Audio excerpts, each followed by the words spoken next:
जी, अस्सलाम वालेकुम। आज जो है वो हम इस पर बात करेंगे कि शरह सूद में इजाफे का किसी भी मुल्क की मईशत पर जो है वो क्या असर पड़ता है। ना सिर्फ कि उस मुल्क की बल्कि उसके रहने वाले उस मुल्क में रहने वाले जो अफराद हैं उनकी ज़िंदगी पर क्या असरात मुरतब होते हैं। गो कि आम आदमी जो है वो इस बात को समझने की कोशिश नहीं करता और शायद वो ये समझता है कि इसके साथ इसका कोई लेन-देन नहीं है, कोई ताल्लुक नहीं। शरह सूद में इजाफा हो गया जी, हम क्या करेंगे? नो।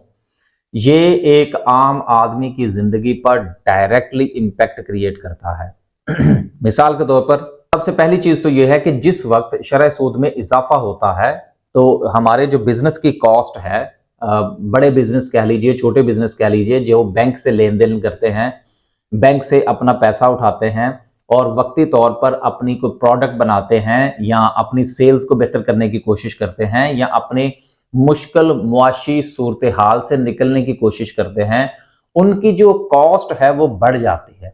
मसलन अगर पहले जो बैंक है वो आपको अगर बिजनेस लोन देता है 7% पर या 8% पर, और आप वो पैसा बैंक से लेते हैं और अपना कारोबार चलाने की कोशिश करते हैं, लेकिन जिस वक्त इंटरेस्ट रेट में इजाफा होगा तो वही 8% वाला पैसा जो है वो आपको 10 या 11% में मिलेगा।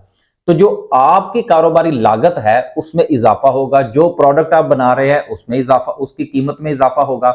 तो जब उसकी कीमत में इजाफा होगा तो फिर उसकी सेल्स कम हो जाएंगी। तो जब उसकी सेल्स कम होंगी तो फिर जाहिर सी बात है कि आपकी जो प्रॉफिटेबिलिटी है उसमें कमी वाक़ हो जाएगी कि एक तो आपकी जो कॉस्ट ऑफ प्रोडक्शन है, कॉस्ट ऑफ बिजनेस है, उसमें इजाफा हो गया और दूसरे नंबर पर आपकी सेल्स कम हो गई। तो दोनों सूरतों में इंपैक्ट क्या होगा कि आपका जो बिजनेस है वो स्क्वीज हो जाएगा। इसको कहते हैं इकोनॉमिक ग्रोथ, कि ये ग्रोथ जो है वो सिमट जाएगी, सुकड़ जाएगी। ये इंडिविजुअली भी होता है और इसके साथ साथ इज्तमाई भी होता है और ये मुल्की सतह पर भी इंपैक्ट क्रिएट करता है। तो ये तो एक सबसे इसका जो है वो बड़ा नुकसान है। अब शरह सूद में इजाफे का क्या कोई फायदा भी होता है? जी बिल्कुल होता है। अब फायदा क्या है? फायदा यह है कि जिस वक्त लोग अपना पैसा जो है वो बैंक में रखते हैं और अपना पैसा कारोबार में लगाते हैं तो वो दोनों को कंपेयर करते हैं। बैंक से मुराद मैं बिल्कुल डायरेक्ट जो है वो बैंकिंग सिस्टम नहीं कह रहा, मतलब मैं सेविंग्स की तरफ कह रहा हूं, सर्टिफिकेट्स की बात कर रहा हूं या कोई भी और ऐसा इंस्ट्रूमेंट मनी मार्केट का कि जिसमें डायरेक्ट आप मैन्युफैक्चरिंग या ट्रेडिंग नहीं करते। लिहाजा जिस वक्त आप कोई ऐसा इंस्ट्रूमेंट का आउटपुट देखते हैं कि वहां से आपको रिटर्न जो है वो कितने परसेंट मिल रहा है और आप जो अपना कारोबार कर रहे हैं जिसमें आपकी जो बिजनेस कॉस्ट है उसमें इजाफा होता चला जा रहा है और आपकी सेल्स कम हो रही हैं और आपको ज्यादा मेहनत करनी पड़ रही है अपना प्रॉफिट जो है उसको मेंटेन करने के लिए, तो ऐसी सूरत में जो लोग हैं वो फिर मैन्युफैक्चरिंग में से या ट्रेडिंग में से अपना पैसा निकालते हैं और उसको सेविंग्स की तरफ ले जाते हैं, ऐसे मनी मार्केट के इंस्ट्रूमेंट्स की तरफ ले जाते हैं जहां पर अगर उन कंपैरेटिवली थोड़ा अगर कम भी आउटपुट मिल रहा हो तो वो उसको एक्सेप्ट करते हैं क्योंकि उनको दूसरी तरफ मेहनत बहुत ज्यादा करना पड़ती है। दूसरी बात यह है कि जो पॉजिटिव इंपैक्ट है वो क्या हो सकता है। जो सरमायाकार है ना वो बड़ा वो समझ लीजिए कि अक्लमंद होता है। हम आम लोग जो हैं हमें इन चीजों की तरफ नहीं जाते जबकि हमें जाना चाहिए। इंटरेस्ट रेट में इजाफे का एक फायदा जो है वो ये होता है कि आपके मुल्क की जो करेंसी है वो मजबूत होती है। अब सवाल ये पैदा होता है कि ये कैसे मुमकिन है। ये इस तरह से मुमकिन है कि आप जो है वो डॉलर क्यों खरीदते हैं या कोई भी बंदा जो है वो डॉलर क्यों खरीदेगा। डॉलर खरीदने की वजह यह होती है कि आपका जो पैसा है वो आपको डिवैल्यू होता हुआ नजर आ रहा होता है और डॉलर स्टेबल नजर आता है।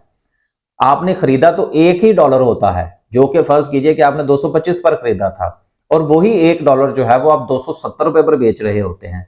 डॉलर एक ही था लेकिन रुपया जो है वो डेप्रिसिएट होता होता जो है वो 270 पर चला गया। लेकिन जिस शरह सूद में इजाफा होता है और वो इजाफा जो है वो क्वाइट सिग्निफिकेंट होता है तो उसका इंपैक्ट ये होता है कि आपकी जो करेंसी है उसके मजबूत होने के चांसेस हो जाते हैं। अब ये कैसे मुमकिन है? ये इस तरह से मुमकिन है कि फर्ज कीजिए कि आप डॉलर टर्म के अंदर आपने जो डॉलर है अगर वो पाकिस्तान के बैंक के अंदर रखते हैं और आप उसमें सेविंग के ऊपर आप उससे कहते हैं जी कि ये मेरे डॉलर पड़े हुए हैं, इसके ऊपर आप मुझे जो है वो क्या पे करेंगे। तो बैंक, मिसाल के तौर पर मैं एक एग्जांपल दे रहा हूं कि बैंक आपसे ये कहता है जी कि हम आपको 7% देंगे या 6% देंगे। जबकि अगर आप पाकिस्तानी रुपीस के अंदर पैसा जो है वो बैंक के अंदर रखते हैं तो बैंक आपको कहता है जी कि हम आपको 14% देंगे या 13% देंगे, तो ये तकरीबन डबल का इंपैक्ट आ जाता है। अब ऐसी सूरत में जब आपको एक तरफ 6% का प्रॉफिट मिल रहा हो और दूसरी तरफ 12% का प्रॉफिट मिल रहा हो, तो ये क्वाइट सिग्निफिकेंट है, ये बहुत बड़ा फर्क होता है। अब फर्ज कीजिए कि अगर डॉलर टर्म में आपको 6% मिले और रुपीज में आपको 8 या 9% मिले, तो आप कहेंगे नहीं भाई मैं रिस्क नहीं लूंगा, क्योंकि अगर इतना तो रुपया जो है वो डिवैल्यू हो जाएगा, तो ऐसी सूरत में मेरा पैसा जो है वो तो कम हो जाएगा, तो मैं पैसा जो है वो रुपए की शक्ल में अपनी सेविंग्स रखने की बजाय मैं डॉलर्स में रखना पसंद करूंगा। लेकिन जिस वक्त ये चीजें जो हैं ये नियर टू डबल चली जाती हैं, तो फिर लोग अपना पैसा जो है वो डॉलर्स में से निकालते हैं और रुपीज की शक्ल में सेविंग्स में रखते हैं। तो इस तरह से जो इंटरेस्ट डेवलप होता है सरमायाकार का, अब ये मैं सरमायाकारी का लफ्ज इस्तेमाल कर रहा हूं सिर्फ समझने के लिए, तो जब वो अपना पैसा डॉलर्स की बजाय रुपए में रखना पसंद करता है, क्योंकि उसको नजर आ रहा होता है कि किसी भी गवर्नमेंट की जो पॉलिसीज हैं वो इस तरफ चल रही हैं कि शायद पाकिस्तानी रुपया जो है वो स्ट्रेंथिंग रहेगा, थोड़ा सा स्टेबल रहेगा, तो ऐसी सूरत में वो पैसा जो है वो डॉलर्स में से निकालेगा और सेविंग्स में जब वो रखेगा तो वो रुपीज की शक्ल में रखेगा, क्योंकि उसको वहां पर जो रिटर्न है वो डॉलर की निस्बत डबल मिल रहा होगा। तो जब इस तरह से लोग इन कैलकुलेशंस की तरफ चलते हैं, तो फिर वो अपना पैसा चूंकि डॉलर्स में से निकाल रहे होते हैं और रुपीज जो है वो उनको अट्रैक्ट कर रहा होता है, तो आप हमेशा याद रखिएगा कि जो चीज अट्रैक्ट करती है ना उसकी वो स्ट्रेंथन होती है। तो इसी तरह से जब वो स्ट्रेंथन होती है तो फिर वो मजबूती का भी उसमें चांसेस होते हैं कि आपकी करेंसी जो है वो मजबूत होगी। तो लिहाजा शरह सूद में इजाफे का एक फायदा ये भी हो सकता है, ये हो सकता का लफ्ज मैंने इसलिए इस्तेमाल किया क्योंकि देयर इज अ चांसेस के ये सिर्फ एक ही फैक्टर नहीं होता, और भी बहुत सारे फैक्टर होते हैं। अगर दीगर इंडिकेटर्स जो हैं वो स्टेबल हो जाएं तो फिर ये जो शरह सूद का जो इंपैक्ट है ये डायरेक्टली आपकी जो करेंसी है उसको मजबूत करने का बायस बनता है। लिहाजा जिन लोगों ने भी पैसा जो है वो डॉलर्स में रखा हुआ है, अगर वो अपना पैसा रुपीज में कन्वर्ट करना चाहते हैं तो वो इन चीजों की तरफ कैलकुलेशन जरूर कीजिएगा।